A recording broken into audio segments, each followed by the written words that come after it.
मैं doctor Shikha Agrawal, government college Sujangarh, BA part second की class में आज हम पढ़ेंगे मुख्यमंत्री। भारतीय संविधान में संघात्मक व्यवस्था को अपनाया गया है, जैसा हमने अपनी पिछली क्लासेस में पढ़ा था, और उसके साथ साथ संसदात्मक व्यवस्था को भी लिया गया है। संघात्मक व्यवस्था होने के कारण शासन में शक्तियों का विभाजन केंद्र और इकाइयों के मध्य किया गया है, तो वहीं पर संसदात्मक शासन व्यवस्था होने के कारण राज्य में दोहरी कार्यपालिका होती है। तो जैसा कि केंद्र में है कि संसदीय व्यवस्था में राष्ट्रपति और प्रधानमंत्री और उसका मंत्रिमंडल होता है, वैसे ही इकाई या प्रांतों में भी राज्यपाल, मुख्यमंत्री और मंत्रिपरिषद होती है। हम लोगों ने पिछली क्लास में राज्यपाल के बारे में पढ़ा था, जो एक संवैधानिक प्रधान है। आज हम पढ़ेंगे मुख्यमंत्री के बारे में। संविधान के अनुच्छेद 163 में कहा गया है, उन बातों को छोड़कर जिनमें राज्यपाल स्वविवेक से कार्य करता है, अन्य कार्यों के निर्वाह में उसे सहायता प्रदान करने के लिए एक मंत्री परिषद होगी, जिसका प्रधान मुख्यमंत्री होगा। तो मंत्री परिषद का प्रधान मुख्यमंत्री है। ये वैसा ही है जैसा कि केंद्र में हम देखते हैं मंत्री परिषद के प्रधान के रूप में प्रधानमंत्री होते हैं। तो राज्य की मंत्री परिषद का प्रधान मुख्यमंत्री, जो वास्तविक प्रधान है। राज्य के प्रशासनिक ढांचे में उसकी स्थिति लगभग वैसी ही है जैसी कि केंद्र में हम प्रधानमंत्री की स्थिति को देखते हैं। मुख्यमंत्री की नियुक्ति कैसे होती है? संविधान इसके बारे में बहुत ज़्यादा विस्तार से कुछ नहीं कहता। संविधान के अनुच्छेद 164 में केवल यह कहा गया है कि मुख्यमंत्री की नियुक्ति राज्यपाल करेंगे। व्यवहार में अगर हम देखें तो विधानसभा में बहुमत प्राप्त दल के नेता को ही मुख्यमंत्री के तौर पर राज्यपाल द्वारा नियुक्त किया जाता है, और सामान्य तौर पर यही स्थिति सभी राज्यों में रहती है। राज्यपाल मुख्यमंत्री के नियुक्ति के समय अपने विवेक का प्रयोग भी कर सकते हैं, लेकिन ये मनमाने तरीके से नहीं हो सकता। इसके लिए दो परिस्थितियां होना आवश्यक है। पहला, राज्यपाल तब अपने विवेक की शक्ति का प्रयोग करेंगे जब विधानसभा में किसी भी राजनीतिक दल को स्पष्ट बहुमत प्राप्त नहीं हो, और बहुत सारे दल हैं और उन दलों में से दलों के जो नेता हैं वो मुख्यमंत्री पद के लिए दावा कर रहे हों। दूसरी स्थिति तब हो सकती है जब विधानसभा में बहुमत दल का कोई भी एक सर्वमान्य नेता नहीं हो। ऐसी स्थिति भारत में उत्पन्न हो चुकी है। 1977 से 2014 के काल में कई राज्यों में ये स्थिति हमारे सामने आती है।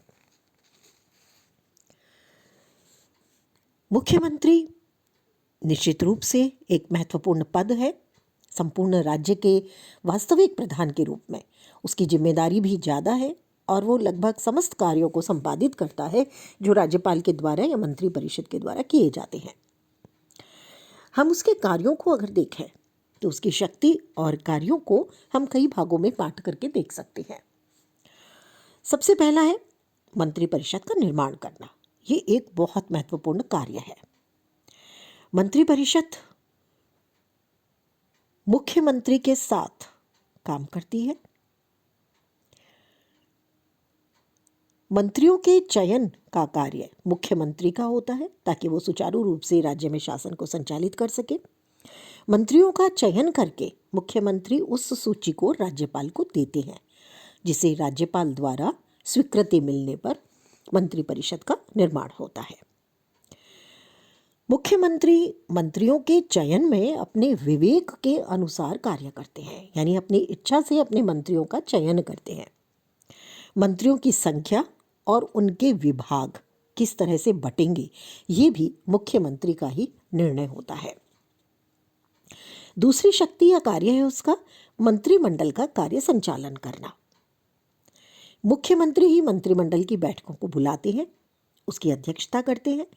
बैठक के लिए जो भी कार्यसूची है, यानी बैठक में किन बातों पर विचार विमर्श होना है, उसका एजेंडा क्या है, ये मुख्यमंत्री के द्वारा तय किया जाता है।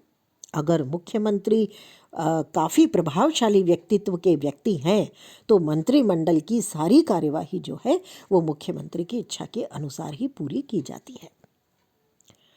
तीसरा कार्य है शासन के जो विभिन्न विभाग हैं उनके मध्य समन्वय करना, क्योंकि मंत्रिपरिषद एक इकाई के रूप में काम करती है। हर मंत्री के पास अपना अलग विभाग है। कैबिनेट मंत्री भी होते हैं वो और उसके साथ साथ राज्य मंत्री भी होते हैं उनमें। तो किन्हीं दो मंत्रियों के मध्य किसी प्रकार का मतभेद उत्पन्न ना हो जाए, उनके मध्य सामंजस्य बना रहे, जिससे राज्य में शासन सत्ता सुचारू रूप से चलती रहे, निर्बाध चलती रहे, विरोधी दल को कोई मौका ना मिले। तो इस प्रकार से उन्हें विभिन्न विभागों के मध्य सामंजस्य बिठाना होता है और विभिन्न विभागों को आदेश और निर्देश मुख्यमंत्री देते हैं। मंत्रिपरिषद में जो मंत्री हैं उनके कार्यों का बंटवारा करना और समय समय पर यदि ऐसा लगता है कि मंत्री सुचारू रूप से काम नहीं कर पा रहे तो उनके विभागों में परिवर्तन करने का कार्य भी मुख्यमंत्री के माध्यम से किया जाता है। इस संबंध में मुख्यमंत्री का जो निर्णय है, यानी विभागों के बंटवारे को लेकर के और चाहे विभाग परिवर्तन करने को लेकर के, उसमें किसी भी प्रकार की चुनौती नहीं दी जा सकती। ये मुख्यमंत्री का स्वविवेक का कार्य है। अगला कार्य या शक्ति आती है मंत्रिपरिषद और राज्यपाल के बीच संबंध स्थापित करना, यानी दोनों के मध्य एक तारतम्य बिठा के रखना, दोनों के मध्य किसी प्रकार का विवाद नहीं हो, सामंजस्यपूर्ण तरीके से राज्यपाल कार्य करें, राज्यपाल के पास सूचनाएं पहुंचे और मंत्रिमंडल सुचारू रूप से काम करे। मंत्रिमंडल के निर्णयों की सूचना राज्यपाल को देते हैं और राज्यपाल से जो बातचीत है वो मंत्रिमंडल तक पहुंचाते हैं। मोटे तौर पर अगर हम देखें तो कोई भी मंत्री सीधे राज्यपाल से वार्ता नहीं करते, वो मुख्यमंत्री को सूचित करते हैं। राज्यपाल के साथ जो भी बातचीत है वो मुख्यमंत्री को जानकारी देते हैं, वो आधिकारिक है। यानी मुख्यमंत्री जो भी बातचीत करके आते हैं राज्यपाल से वही आधिकारिक मानी जाती है और वही मंत्रिमंडल को सूचित करते हैं। एक बहुत महत्वपूर्ण कार्य है क्योंकि वो बहुमत प्राप्त दल का नेता होता है, इसलिए मुख्यमंत्री विधानसभा का भी नेता होता है।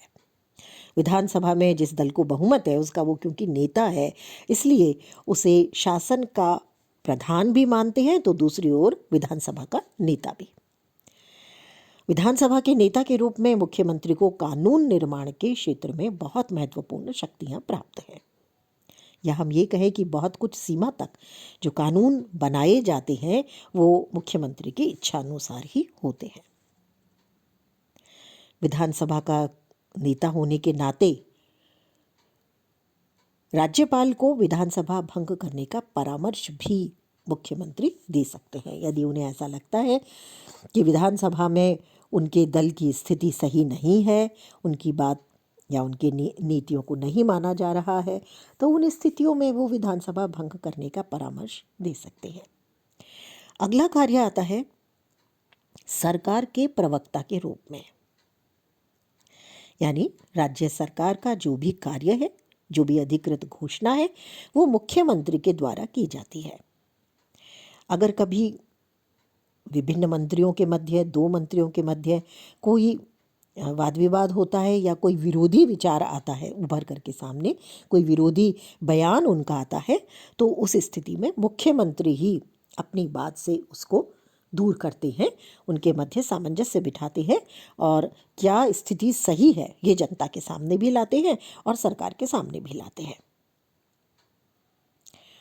क्योंकि मुख्यमंत्री बहुमत दल का नेता है, इसलिए जो दल है, जो विधानसभा में बहुमत प्राप्त है, उस पर पूरी तरह से मुख्यमंत्री का नियंत्रण रहता है। इसलिए सामान्य तौर पर विधानसभा के उसके दल के सदस्य और मंत्री मुख्यमंत्री के विरोध में नहीं जाते और इसके आधार पर मुख्यमंत्री की शक्ति और उनका प्रभाव और ज़्यादा बढ़ जाता है। मुख्यमंत्री राज्य की सारी शासन व्यवस्था का नियंत्रक है, सर्वोच्च और अंतिम अंतिम नियंत्रक। चाहे वो शांति की व्यवस्था हो या शासन में व्यवस्था स्थापित करने की, चाहे कृषि का हो, स्वास्थ्य का मामला हो, सिंचाई का मामला हो, शिक्षा का हो, तो जो भी महत्वपूर्ण निर्णय लेना है वो निर्णय सीधे मुख्यमंत्री पर निर्भर करता है। जैसे हमने अभी देखा हाल ही में पैंडेमिक के दौरान, महामारी के दौरान, कोरोना में मुख्यमंत्री ने किस तरह से विभिन्न विभागों में सामंजस्य बिठाते हुए स्वास्थ्य और शिक्षा संबंधी महत्वपूर्ण निर्णय लिए हैं। मुख्यमंत्री मंत्रिपरिषद के सदस्यों को उनके विभागों के संबंध में भी आदेश देते हैं। मंत्रिपरिषद के सदस्य क्योंकि विभिन्न अपने विभागों के मुखिया होते हैं, प्रधान होते हैं, परंतु अंतिम रूप से अगर किसी एक व्यक्ति को शासन अच्छा चल रहा है या बुरा चल रहा है, उसकी जिम्मेदारी या उत्तरदायित्व जिस पर आता है वो है मुख्यमंत्री, यानी वो सरकार के मुखिया हैं। जहाँ हम एक दलीय सरकार को देखते हैं, जहाँ एक दलीय सरकार का प्रभुत्व है, वहाँ मुख्यमंत्री बहुत ज़्यादा शक्तिशाली होते हैं। लेकिन जहाँ पर गठबंधन सरकार बनती है या मिलीजुली सरकार होती है, वहाँ पर मुख्यमंत्री की स्थिति कमज़ोर हो जाती है। एक दलीय सरकार में मुख्यमंत्री की स्थिति इस बात पर निर्भर करती है कि उसकी अपनी राजनीतिक दल में कैसी स्थिति है, केंद्रीय सरकार से उसे कितना समर्थन और सहयोग प्राप्त है, इस आधार पर भी वो कार्य करने में सफल होते हैं।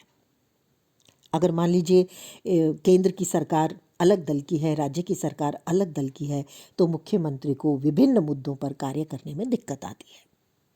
लेकिन अगर केंद्र और राज्य में समान दल की सरकार है और मुख्यमंत्री केंद्र की पसंद का चुना जाता है, तो उस स्थिति में काफ़ी हद तक मुख्यमंत्री की स्थिति बहुत ज़्यादा सुदृढ़ हो जाती है। हालांकि उसके पास बहुत शक्तियां हैं, लेकिन उसके बावजूद भी वो निरंकुश नहीं बन सकता, क्योंकि वो राज्य का लोकप्रिय नेता है, विधानसभा का नेता है, बहुमत प्राप्त दल का नेता है और उसका कार्य सामंजस्य बनाना है, विभिन्न विभागों के कार्य पद्धतियों को देखना और अंतिम निर्णय करना है। इसलिए मंत्रिपरिषद के साथ मिलके ही वो कार्य करते हैं, उनसे अलग होकर वो कार्य नहीं कर सकते। अब देखते हैं राज्यपाल और मुख्यमंत्री की क्या सामंजस्य है, क्या स्थिति है उन दोनों की। जैसा कि हमने अभी देखा कि अनुच्छेद 163 में संविधान में कहा गया है कि राज्यपाल को उसके कार्यों के संपादन और सहायता में देने के लिए और परामर्श देने के लिए एक मंत्रिपरिषद होगी, जिसका प्रधान मुख्यमंत्री होगा। लेकिन ये एक तरह से संवैधानिक भाषा है, इसका व्यावहारिक रूप थोड़ा सा अलग है। राज्यपाल वास्तविक प्रधान नहीं है, क्योंकि हमारे यहाँ संसदीय व्यवस्था है। वास्तविक शक्ति मंत्रिपरिषद और मुख्यमंत्री के पास होती है, तो वास्तविक निर्णय मुख्यमंत्री के माध्यम से लिए जाते हैं। मुख्यमंत्री क्योंकि दल का भी नेता है और विधानसभा का भी नेता है, इसलिए मुख्यमंत्री का कर्तव्य है अनुच्छेद 167 के अनुसार कि वो राज्य प्रशासन से संबंधित मंत्रिपरिषद के सभी निर्णय और विचाराधीन विधेयकों की सूचना राज्यपाल को दें। राज्यपाल स्वयं भी इस संबंध में आवश्यक सूचनाएं और जानकारी मांग सकते हैं। लेकिन अगर राज्यपाल किसी सूचना से या किसी विधेयक से सहमत नहीं है, तो वो उसे अस्वीकार कर सकते हैं, लेकिन बाध्य नहीं कर सकते। कभी कभी ऐसी परिस्थितियां भी आती हैं जब राज्यपाल मंत्रिपरिषद की सलाह के बिना भी काम करते हैं। मुख्यमंत्री से सूचना मिलने पर या स्वाविवेक से कई बार राज्यपाल ये निर्णय लेते हैं कि राज्य में संवैधानिक तंत्र की विफलता हो गई है और ये रिपोर्ट वो राष्ट्रपति को भेज सकते हैं, जिसके आधार पर राज्य विशेष में राष्ट्रपति शासन लागू होता है। हालांकि हमने जैसा देखा कि सैद्धांतिक तौर पर राज्यपाल की शक्ति ज़्यादा है, लेकिन व्यावहारिक तौर पर हम देखते हैं कि जो मुख्यमंत्री है उसकी शक्तियाँ ज़्यादा है, क्योंकि वो एक इकाई में, एक प्रांत में वास्तविक प्रधान होता है। अगर चाहे तो राज्यपाल मंत्रियों को उनके पद से हटा भी सकते हैं और स्वविवेक के आधार पर सरकार के सरकारी तंत्र यानी संवैधानिक तंत्र के विफल होने की सूचना राज्यपाल को देते हैं। मंत्रियों को पद से हटाने की जहाँ तक बात है या मुख्यमंत्री को पद से हटाने की जहाँ तक बात है, ये स्थिति संसदीय भावना के अनुकूल नहीं है। इसलिए सामान्य तौर पर राज्यपाल इस तरह का कोई कार्य नहीं करते। ये सिर्फ एक सैद्धांतिक कार्य है और क्योंकि उत्तरदायी शासन है भारतीय संविधान के अनुसार भारतीय शासन व्यवस्था में, इसलिए सामान्य तौर पर राज्यपाल एक संवैधानिक प्रधान के तौर पर कार्य करते हैं और मुख्यमंत्री एक वास्तविक प्रधान के तौर पर कार्य करते हैं। आज के लिए इतना ही।